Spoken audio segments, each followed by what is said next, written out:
Johari, mwanasheria mkuu wa serikali. Lakini leo nimeona sura adimu kuonekana msajili wa vyama vya siasa. Ndugu yangu Francis Mutungi yuko nasi leo hapa. Mheshimiwa Albert Chalamila, mkuu wa mkoa wa Dar es Salaam, ndugu makatibu wakuu na manaibu makatibu wakuu, Mheshimiwa Jaji Shaban Alilila, mwenyekiti wa Tume ya Rais ya Uchunguzi, wahusika wa ghasia za ukiukwaji wa sheria katika matukio ya ghasia wakati na baada ya uchaguzi mkuu wa 2025, makamishna wa tume na secretariat ya tume, wakuu wa vyombo vya ulinzi na usalama, waheshimiwa viongozi wa dini, wawakilishi wa makundi mbalimbali ya wananchi mliopo nasi, wageni waalikwa, mabibi na mabwana, ndugu wanahabari, Jamhuri ya Muungano wa Tanzania, kazi na utu.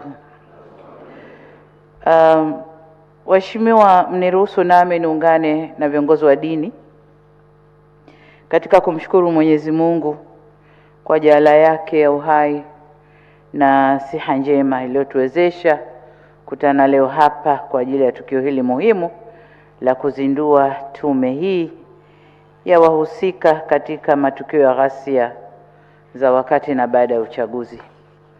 Nawashukuru nyote mliohudhuria kwa namna ya kipekee.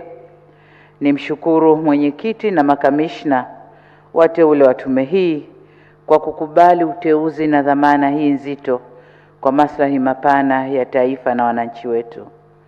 Waheshimiwa viongozi na ndugu wananchi, mtakumbuka kwa tarehe 23 mwezi wa 4 mwaka huu nilipokea ripoti ya Tume ya Rais ya kuchunguza matukio ya ghasia na uvunjifu wa amani yaliyotokea wakati na baada ya uchaguzi wa Oktoba 2025 iliongozwa na Jaji Mkuu mstaafu Mheshimiwa Mohamed Chande Othman, na leo tuko naye hapa na namuona pia Jaji Ibrahim yuko naye pamoja. Wote walikuwa katika tume hiyo.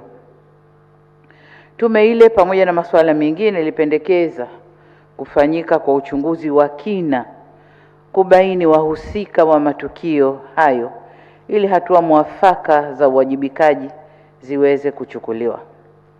Ni kwa msingi huo na kwa kuzingatia mamlaka niliyopewa chini ya sheria ya tume ya uchunguzi sura ya 32 niliunda tume hii itakayoongozwa na Mheshimiwa Shaban Alilila, ikiwa na jumla ya makamishna 6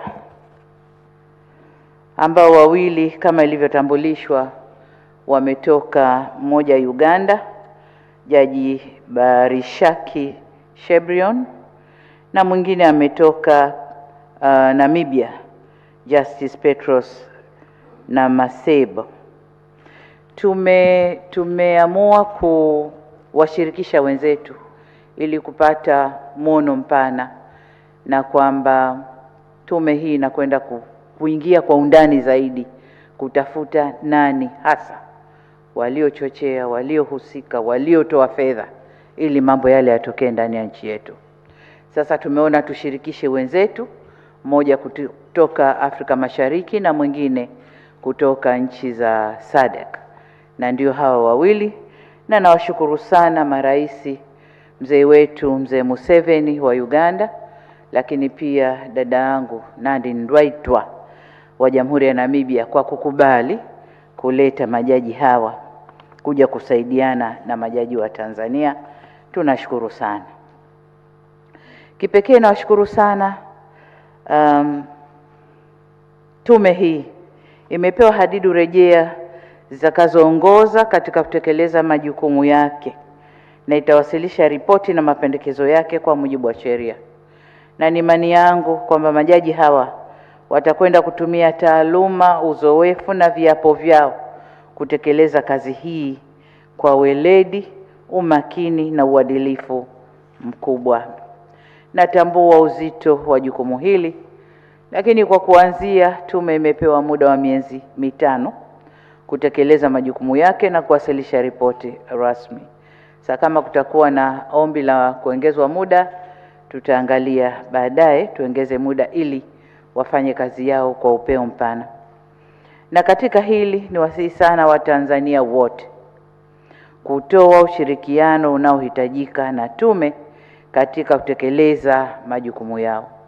Ni wasihi sana Watanzania tuisaidie tume hii iweze kufanya kazi yake na tusiisumbue katika kufanya kazi zake. Waheshimiwa viongozi na ndugu wananchi, mwisho ni washukuru tena mwenyekiti na makamishna wa tume kwa kukubali jukumu hili kubwa na zito. Najua ni jukumu kubwa na zito, na wenyewe wamelikubali kulibeba, na watakia utekelezaji mwema wa majukumu tuliowapa. Na baada ya kusema hayo, sasa nitamke rasmi kwamba Tume ya Rais ya uchunguzi wa wahusika wa ghasia na ukiukwaji wa sheria katika matukio ya ghasia wakati na baada ya uchaguzi mkuu wa Oktoba 2025 sasa imezinduliwa rasmi.